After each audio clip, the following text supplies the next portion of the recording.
So punta na po tayo rito. Naku, pinakinggan ko ngayon lang po. At ako po ay talagang hindi po balak ko sana magpahinga ngayon kasi nga, bumiyahe tayo kagabi tapos kaya lang nung napakinggan ko po yung, programang Saganang Mamamayan, aba, hindi natin puwedeng palampasin itong mga sinabi ni Senator Marcoleta. Napakarami po niyang binulgar dito, 'no? Ngayon maunawaan natin bakit ayaw magpatawag ng hearing, bakit ayaw ituloy. Sabi nga ni Marcoleta, "Ilang maleta ba, Ping Lacson, ang katapat ng hindi mo pag-iimbestiga?" 'Di ba? Talagang diretsahan na po yung mga paratang ni Marcoleta, ah. Kung hindi pa rin po kayo, ah, hindi niyo pa rin po naintindihan yung trabaho ng Blue Ribbon.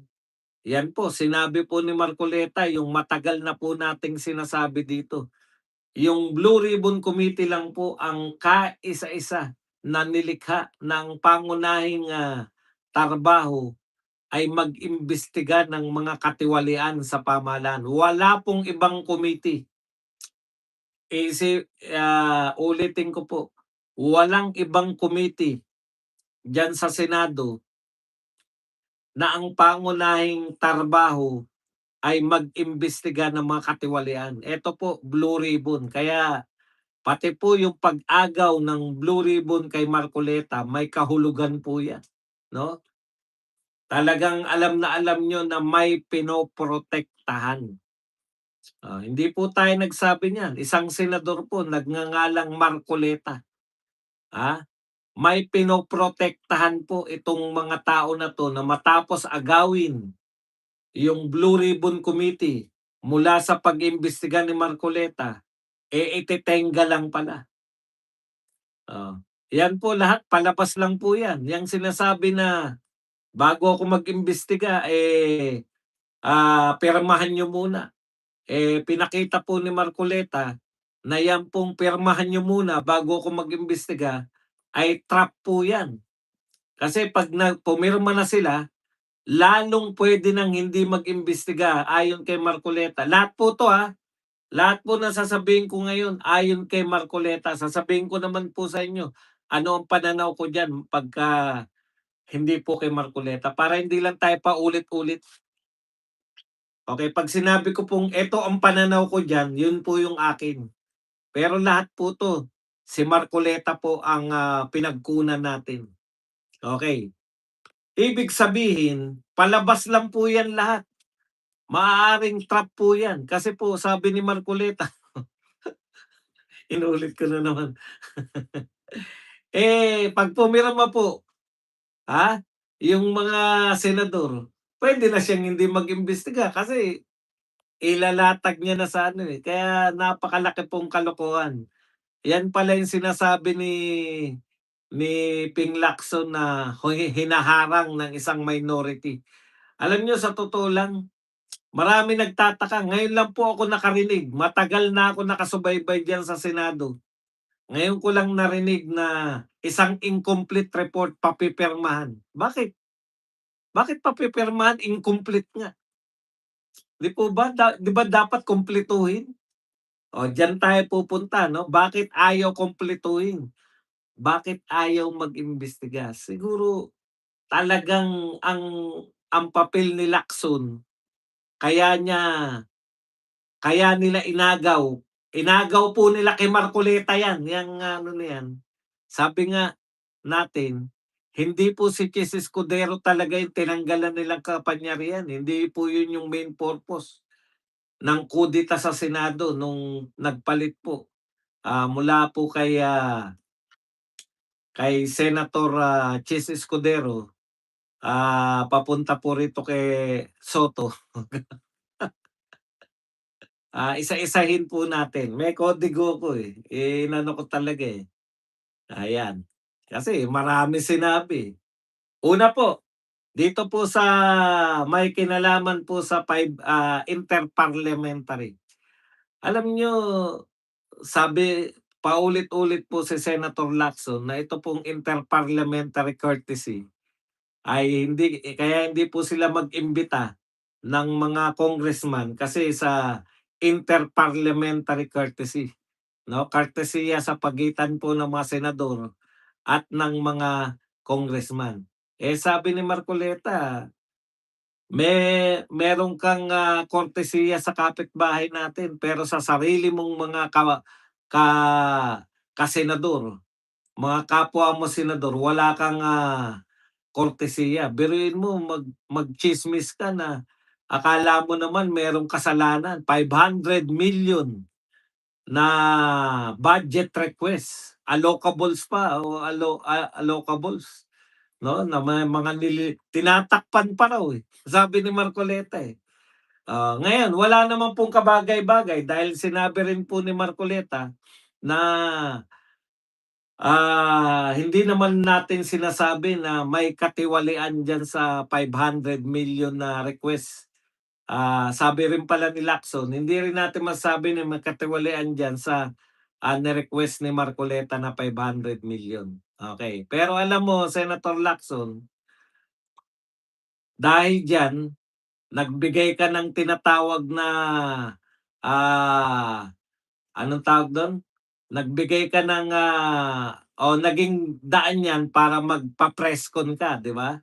Nagpa-presscon siya na may allocables daw. Ang tanong ni Marcoleta, "'Pag binigyan din ba kita ng papel na meron pang, kumpletong papeles na may request si Tito Soto na 3.5 billion budget allocation, o 3.5 billion na budget request, eh, magpapatawag ka rin ba ng presscon?"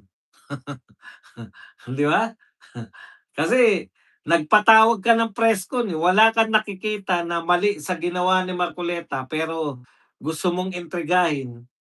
O si Marcoleta meron din papel na nag-request si Tito Soto ng 3.5 billion. Magpapatawag ka rin ba ng, magpapatawag ka rin ba ng, press conference para ipaimbestiga mo rin sa ombudsman, sabihin mo rin na pinaiimbestigahan ko si Tito Soto kung meron bang katiwalian itong, 3.5 billion na budget request niya? Hmm. Ang lilinaw po nito, eh. Talagang kuwang-kuwa niyo po, eh. Okay, tuloy ko lang 'tong interparliamentary. Ang sabi ni Marcoleta, natatapos yung interparliamentary 'pag binabastos na yung mamamayan, binababoy na yung, budget natin. Eh, sila laging tinuturo, si Martin Romualdez ang laging tinuturo tapos hindi niyo man lang maimbitahan dahil sa parliamentary courtesy. Anong klaseng parliamentary courtesy 'yan, 'di ba? Hindi ba puwedeng, ipatawag talaga o makiusap? Puwede naman makiusap. Alam mo, Congressman Martin Romualdez, ang dami na pong testigo na ikaw ang tinuturo. Pati yung mga 67, babaliktarin na ni Lacson ngayon. Wala naman daw siyang pangalan nun, papaano niya maiimbitahan o papaano niya mapapangalanan? Imagine papaano raw niya mapapangalanan, eh, wala naman daw siyang pangalan. Bakit mo in-expose? Yan yung sinasabi ni Marcoleta, laging bitin, expose lang tapos walang follow-up. Hmm. Hindi mo naman pina-follow-up.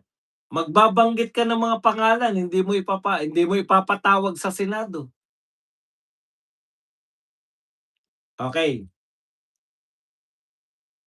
Ngayon, laging sinasabi na meron siyang 50 years na, panunungkulan.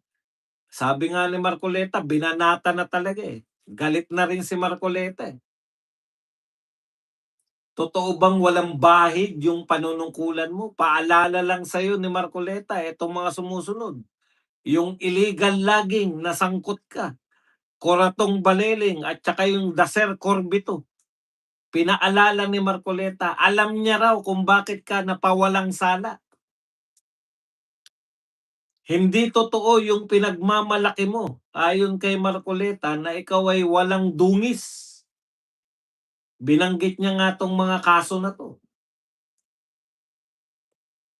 at paulit-ulit po 'yan na sinasabi ng mga nakakaalam. Siguro marami sa inyo hindi na umabot dito sa mga Daser Corbito, Coratong Baleleng, napakalaking issue po nito noong araw dahil inimbestigahan po 'to sa Senado mismo. Hmm, Huwag kayong magmalinis. Okey, eto pa po ang mga question 'no, nito ni Marcoleta. Ikaw din ang nag-expose sa budget hearing, walang kaabog-abog, nagulat daw sila sabi nila, oh. Oh, gano'n sila nagulat, ha? In-expose mo, walang kaabog-abog, nag-expose ka. Sinangkot mo si Bersamin sa kagustuhan mong mailigtas si BBM, pinalalabas mo na si Bersamin ginagamit niya, nine-name drop si BBM. Tandang-tanda ko 'to, eh. Ni-name drop daw ni Bersamin si BBM para makakolekta ng porsiyento. Sila daw yung nagmanibra diyan sa ano, sa madaling salita, yung 100 billion na sinasabi na, insertion ng pangulo, si Yusek Bersamin lang daw yung nagbanggit dun. At siyempre dahil, Yusek sa tandang-tanda ko 'tong panyayari na 'to, eh. Nililigtas ni Lacson si BBM dahil ang sinasabi niya si Yusek Bersamin lang 'yan, ang lakas ng loob na name drop kay Pangulong Marcos. Imagine ninyo, ni-name drop yung Pangulong Marcos para makapag-insert ng 100 billion. Ang lakas ng loob ng Yusek na 'yan, oh.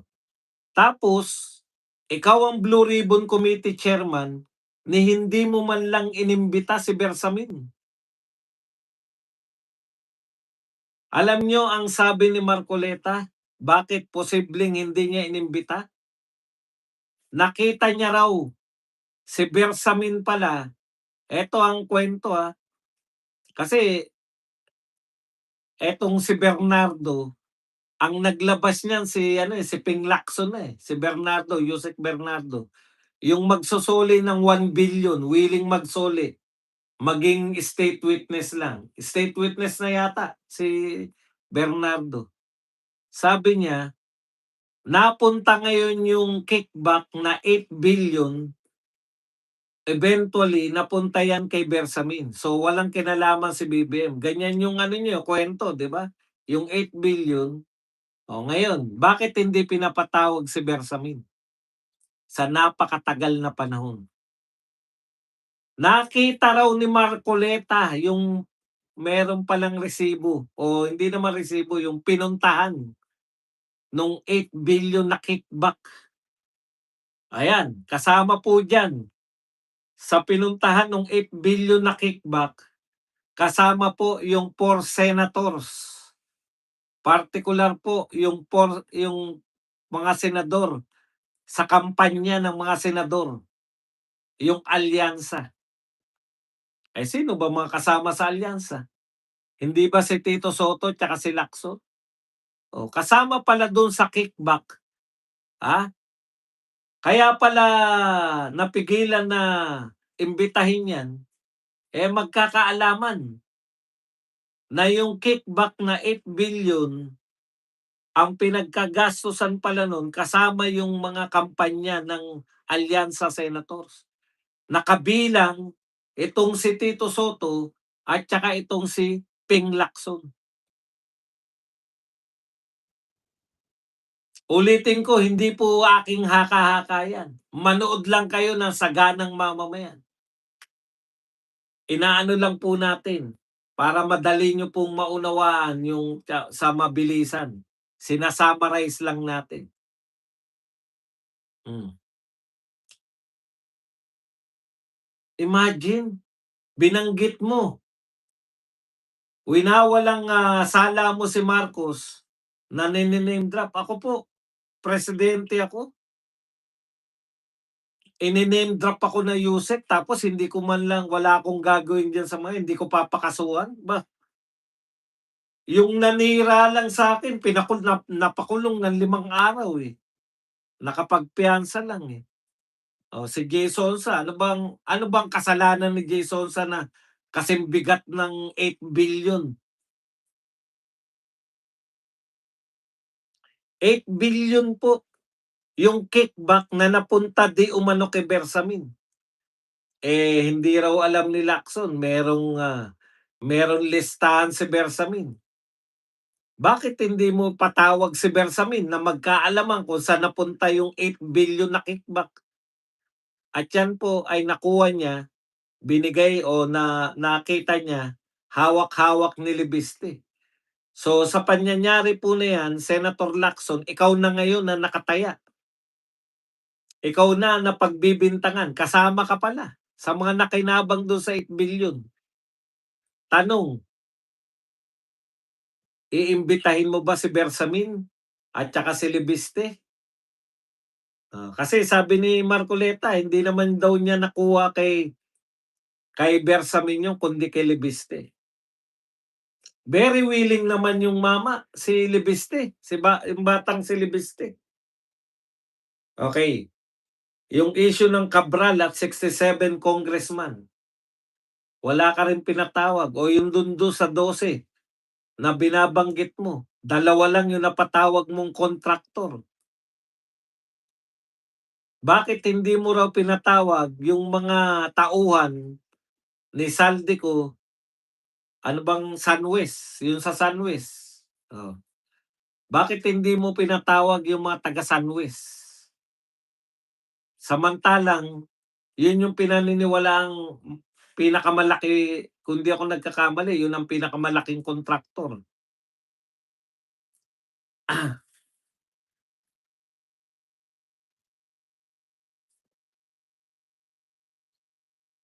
Maganda yung punto nito, nakita ko lang. Bakit si Marcoleta lang yung lumalaban sa buhaya, yung iba diyan dehin bokiki? Takot nga kay Ping, sabi ni Marcoleta, eh. Nangingilag, eh. 'Di ba? Takot kay Ping. Tsaka si Marcoleta lang po yung may kakayahan. Kasi una, abogado siya, matapang na abogado. Mayroong, nagba-backup sa kanya na isang malaking religious organization na hindi siya iiwan. Oh, 'yan wala naman yung iba niyan, eh. At saka importante may kakayahan siya. Hindi lang po siya simpleng abogado, yung pong hanggang ngayon nagpapalaganap na si Marcoleta po ay 4th rate o kung ano mang rate ng abogado, utot niyo. Alam niyo po, sa salitaan puwede po 'yan, pero sa practice po, ako po bihira po akong bumilib sa mga tao, eh. Hindi po ako basta napapabilib, eh. Pero sa Marcoleta po bukod sa mga Duterte, napapabilib ako. Hindi naman ako importanteng tao pero sinasabi ko lang. Oo. Kaya yung mga nagmamaliit pa rin kay Marcoleta, kaya niyo nga minamaliit dahil sobrang taas ng kanyang, yung paghanga ng mga tao kaya pinipilit niyong pabagsakin. Di niyo naman kaya. Hinahamon niyo ng hinahamon ng debate, hindi rin naman kayo pumapalag. Ang dami ninyong kondisyon.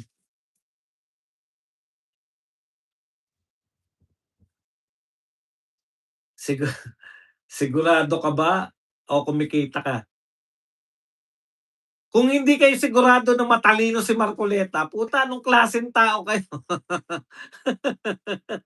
Ako po, kahit po, bibigyan ko kayo ng halimbawa, may mga matatalino na hindi naman namin kaano-ano. Halimbawa si Rufus Rodriguez, lagi kong sinasabi dilawan 'yan. Natatalinuhan ako. Hindi po porket hindi niyo kakampi si Marcoleta, talaga ba? Nabububuhan ba talaga kayo kay Marcoleta? Anak ng tinapay. Ibig niyo sabihin yung paghanga ko nagagalingan kami. Maraming mga Duterte supporters galing na galing kay Marcoleta dahil nabayaran kami lahat. Yan ang mga utak ng mga bugok. Eh, kahit ikaw naniniwala ka na magaling si Marcoleta, eh. Oh. Yan si Rufus Rodriguez kalaban natin yan, dilawan yan. Pero sasabihin ko sa inyo matalino yan. Si Leonin, oh, dilawan na dilawan. 'Di naman po appointee ni Duterte yan, eh. Ibig niyo sabihin bayaran ako dahil pinupuri ko si Marcoleta, anak ng tinapay, oh, mga utak.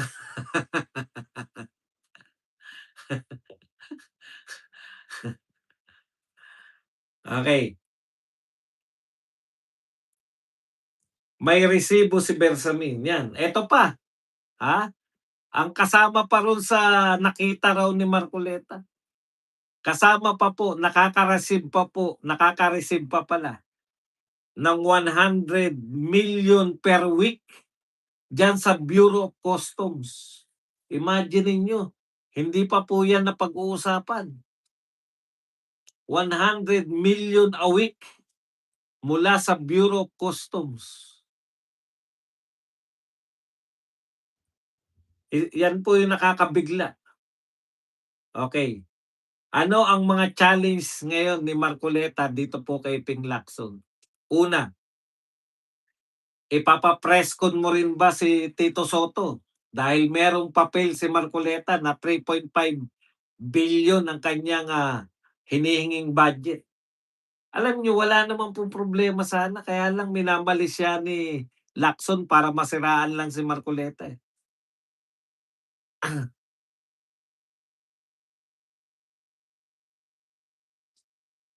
Halimbawa po, ano yung sinasabi natin na minamalisyahan lang? Katulad po nito, ano po bang mali siya diyan? Normal naman po pala sa mga congressman talaga naman 'di ba yung yung pinag-usapan yata 'to congressman pa lang si Marcoleta o senador, yung 300 billion. Hindi, malamang senador na si Marcoleta. Puwede rin congressman kasi kailan lang senador si Marcoleta, eh, 'di ba? Okay, anyways, kung ano man 'yan, normal po 'yan. Ang hindi po normal yung kumatkong kayo. May problema po kasi tignan niyo saan napunta 'yan, yung humingi. Kung humingi kayo, saan napunta 'yan? Dapat ipakita 'yan ng mga congressman at senador. 'Pag wala pong pakita, kasabwat po siya rito sa mga flood control na ghost project. 'Yun yung unang tanong, press con mo rin ba? Dahil may 3.5 billion, hindi na milyon, 3.5 billion si Tito Soto na budget request. Press con mo rin ba? Magpe-press con ka rin ba para sabihin na paiimbestigahan mo sa ombudsman? Tawag mo ba sa Blue Ribbon Committee si Bersamin at saka si Lebiste? Oh. Kasi ang daming alam pala ni Bersamin, eh, pati po yung 100 million a week, 100 million per week mula sa customs meron pala. Lahat po ng sinasabi ko galing kay Marcoleta, puwera lang kung sinabi kong eto pananaw ko.